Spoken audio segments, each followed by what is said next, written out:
Today we are going to make Injera. Injera is a fermented bread that comes to us from Ethiopia, home of Haile Selassie and land revered by the Rastafarians. It's a North African country that was very Christian early on, and that has nothing to do with the bread, I don't think, but just a little history. So this is, I'm going to make a small amount, but this recipe is totally scalable. So you just double everything if you want to make a little bit more. So I'm starting with a half a cup of Teff flour. Now Teff is the smallest grain in the world. It makes a flour that has no gluten. So to make this bread work, what we have to do is ferment our Teff flour a little bit. So a half cup of Teff flour and a cup of room temperature water, which in this room is about 72 degrees. And we will whisk this until it is completely dissolved.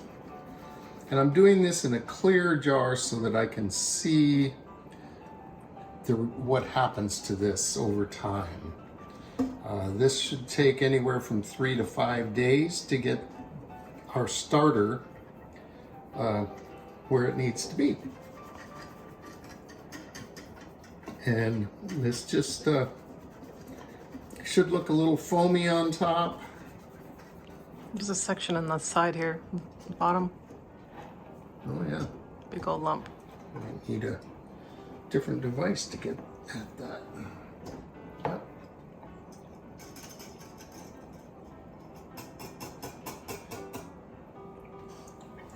So, you could do all this in a bowl and then pour it into a jar or however you want to do it. It's going to sit in this container for several days.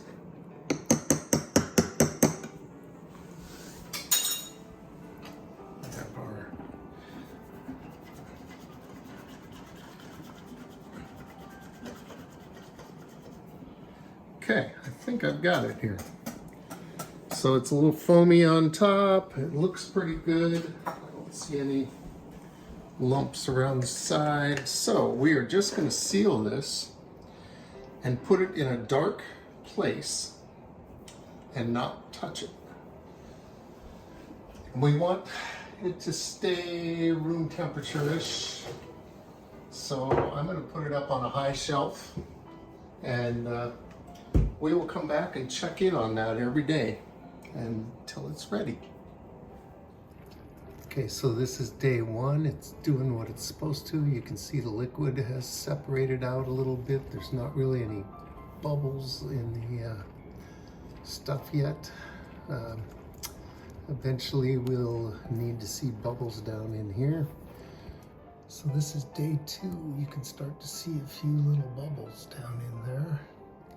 So this is looking pretty good. That's what it should be doing.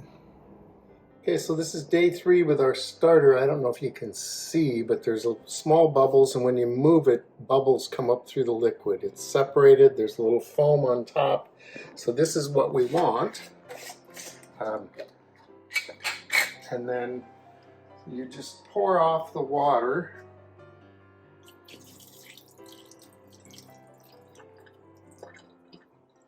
And then we're going to take our starter and 3 cups of Teff flour. Now, if you want to keep your starter, you can add 2 parts flour to 1 part water to make it bigger. Let it sit for a little while so you have extra, and you can then store that in the fridge. But I'm just going to go right in here with our starter.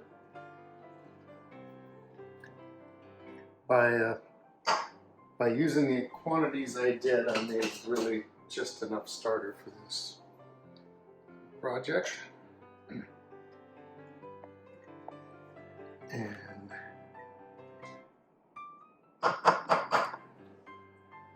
Then we're going to turn on the mixer.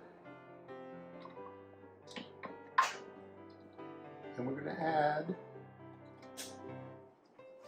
well, Maybe.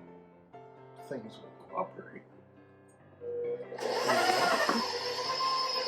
Now we're going to add slowly about 1.5 cups of room temperature water. And it's best if you use some sort of purified water, like distilled. We happen to have reverse osmosis water here, so that's what we'll be using. And this will be 1.5 cups to 2 cups, but you want a really stiff dough to end up with. So we're going to add it a little bit at a time, about 1/2 cup at a time, and let this really get mixed together well. You can mix by hand if you want as well, but you're going to really need to work this dough for a good 5 minutes. Now we're not trying to create gluten. We're just, since we have here a gluten-free product, we're just trying to make sure that the dough is really mixed together and that the starter is worked in. Now, see, it's starting to lump up. This is what we're after. And that's been 1.25 cups of water so far. And we'll just let it keep working for about 5 minutes. And we'll have our dough. I'm going to check it and see. I think I'm going to put in just a little bit more water. Yeah, another 1/4 cup.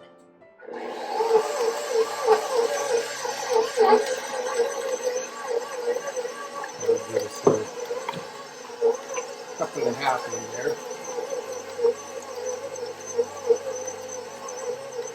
So we'll let this work and come back and show you what we do with it next. All right, so it's been about 4 minutes. That might have been just a little too much water. It's sticking to the sides a little, which is really not really desirable. However, it comes off really easily, so I think we're still okay. I'll get this off the paddle.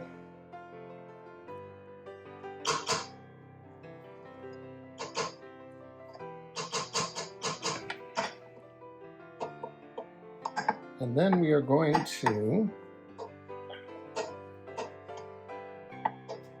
sticky stuff.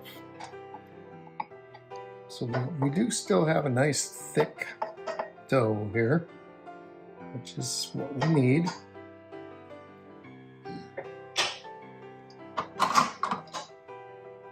And we're going to put it in a bowl. And I'm using a clear bowl so that I can see what the dough does over time. Just like I used the clear vehicle for the starter. So I can see what it does.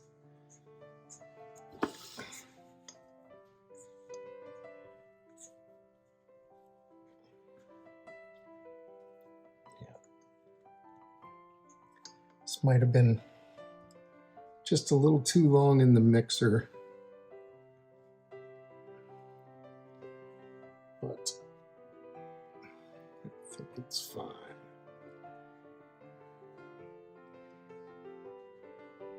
Gooey. Yeah, it got a little gooier as time went on, so I think I could have mixed it about a minute less. Looks like chocolate cake. It does. It's not going to taste anything like chocolate No. cake. This might be good for that Top Chef challenge where you make 2 things that look the same. But don't taste the And same. taste different. Okay, so we're going to pack this down in here. Yeah. Not that. Apparently probably not the best spatula to use. Okay, and then we're going to cover this with water, and we don't want to mix the water with the dough. We just want to cover it, and again, room temperature purified water of some sort. And all the water is supposed to do here is to keep mold from growing on top of our batter. And we're going to cover it tightly and put it in a dark place for 3 days. And we'll pour the water off each day and change it out, and it won't get quite as sour. If you want it really sour, just leave the same, just leave it alone for 3 days. You can get it more sour by making it 4 days, a little less sour for 2 days. There's several variables here, but we're going for the 3 days in the dark.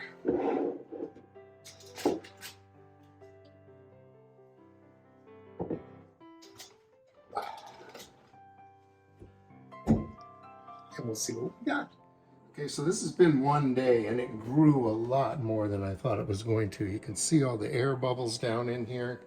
It's really doing well. I just hadn't expected it to grow this much.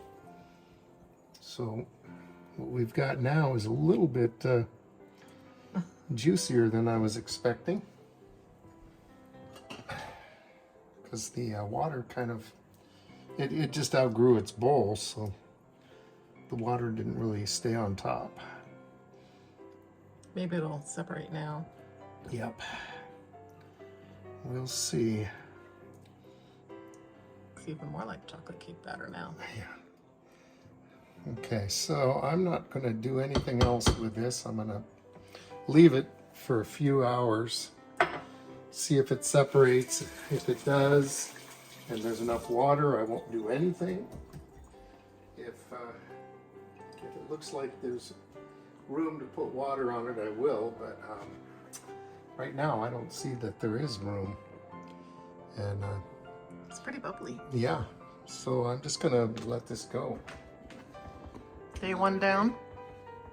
And see what happens. All right, so this is day 2 of being in this bowl. Look at how many bubbles. This is really active stuff. It's going great. I'm going to float a little bit of water on top of it just to make sure that it doesn't mold.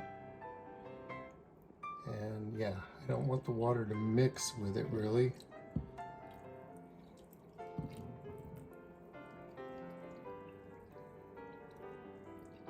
There we go. That's doing what I want it to.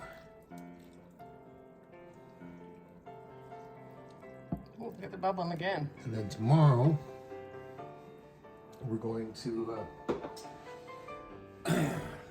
temper this and then cook our injera. So here we have day 3 with our dough, and it's really bubbly. And I'm going to pour the water off if I can here. Yeah, I can do that. I'm going to save it in case I need to pour some of it back in.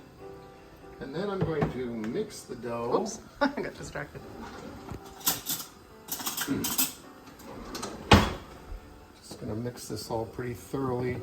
It's a nice consistency at this point. You know, it flows off the spoon, but it still coats the spoon.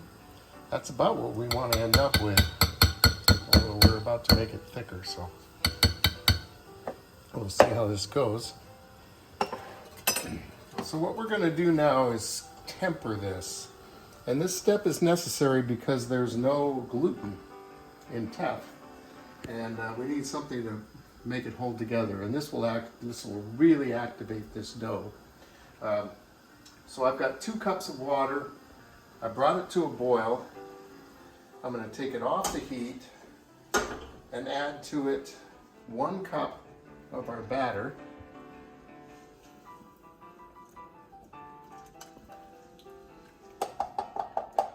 I'm going to whisk this in and bring it back to a boil.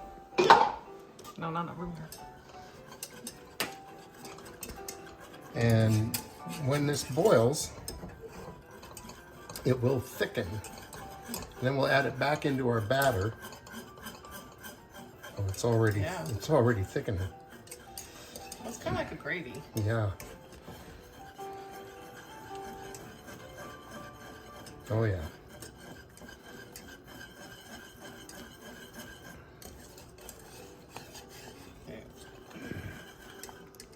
Okay. So this is already boiling, and that's all we needed.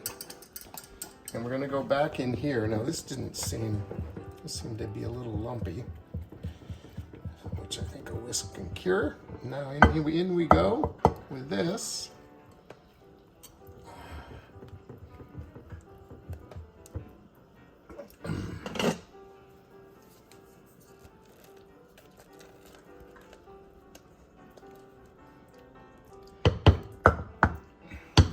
So now once you've done this, you have to let this sit for at least 2 hours, up to 4 hours, and in that between 2 and 4 hours is when you need to cook your injera. See if I can get this to. And at this point, you need to have your dough at the right consistency. And it's just going to make more bubbles. And air bubbles are what injera is all about. It looks really like a nice batter. It does look like a nice batter, I think. If you need to add water, you add some of the top water back in. And at this point, you don't want to add any more regular water. And I think, I don't know. Sounds pretty good. It does seem pretty Yeah, good. I think it's I'm like just going to leave pancake it batter. alone. It's kind of probably what you want, right? Yep. Or crepe or whatever. And this can be left out, put in the fridge. I want the max bubbling to go on here, so I'm going to leave it out. But there's that step, the tempering step. I forget what it's called. There's an Ethiopian word for it. Oh, okay. So anyway, we'll come back when it's time to make the injera. All right, so this has been sitting for about 3.5 hours now. You can see it's bubbling slowly, but still bubbling. I'm going to stir it. And I'm just trying not to dirty too many utensils. But so I'm stirring it with a ladle. And then I'm going to ladle this into measuring cup because I think I can control how it goes on the pan a little bit easier. Now the actual way to make these is in a comal, which is a 16-inch flat pan with a very small rim. We don't have one, so we're making up something here and hoping that this griddle will do the job. I've cooked these before, and I've cooked them on this, and it worked out really well. We're looking for about 350 degrees.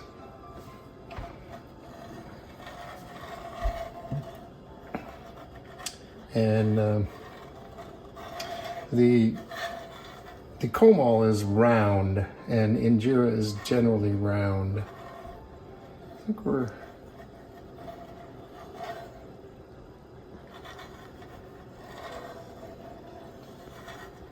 And this is going to keep heating up for a while. So when I put this on. Do an experiment. So we're going to experiment here. Try our first one. You go around the outside. Almost like a funnel cake.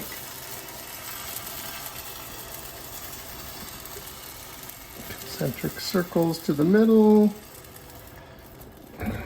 shake, shake. And cover. Now, this, you can see this is making bubbles, which is exactly what it's supposed to Totally do. like a pancake. And it's the steam that's supposed to cook the top side. So you do not flip this. Oh, you don't? I was wondering how you did that before. Because flipping pancakes is hard enough. Mm-hmm.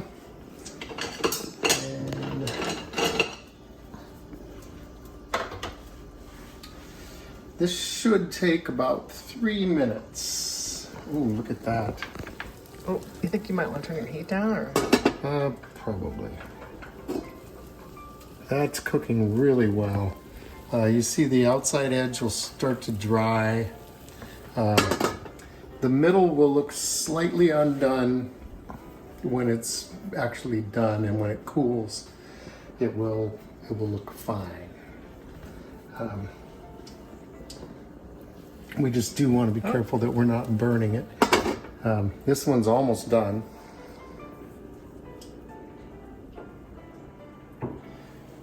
I see there's still a couple of uncooked spots. You see the white spots in here. Those are not really cooked. Going quick, though. Yep, going quick. And the outside hasn't really dried yet. We're still doing fine. Put a little more glue in here. All right, now we're going to go off onto a cooling rack. A piece of parchment paper works fine. I'm going to try just going right on the rack here. Uh-oh. Learning curve. There you go. Close enough. And now, let's just see. This probably isn't necessary, but Yeah. nah, it's going to take it too long. We're just going to go and make another one. I'm going to go a little bit bigger this time.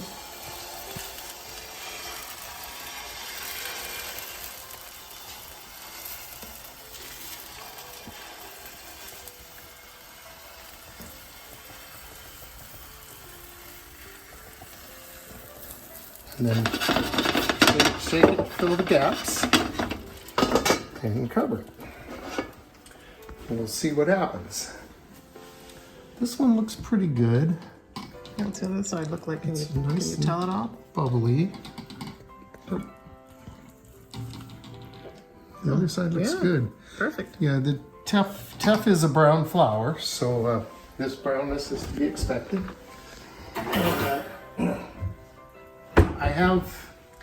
I've made Injera before with a different recipe that used some wheat flour, and so it came out lighter.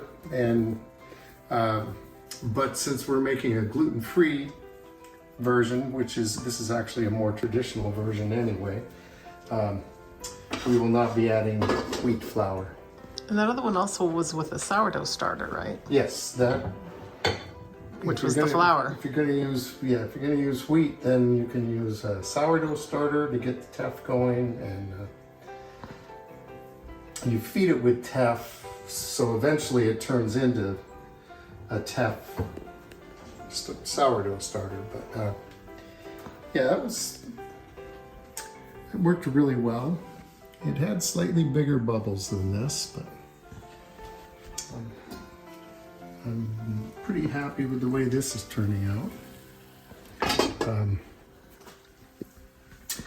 We have another pan that's a similar size that has higher sides that I think would work as well, and it would make them rounder. But That looks pretty good. this is pretty good. Don't we call that rustic? Yeah. And you want to cool them somewhat before you try stacking them on each other, or they'll just kind of glue together. And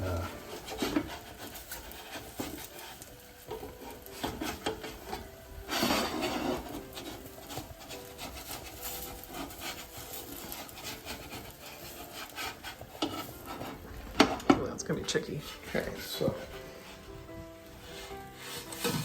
Oh, there you go.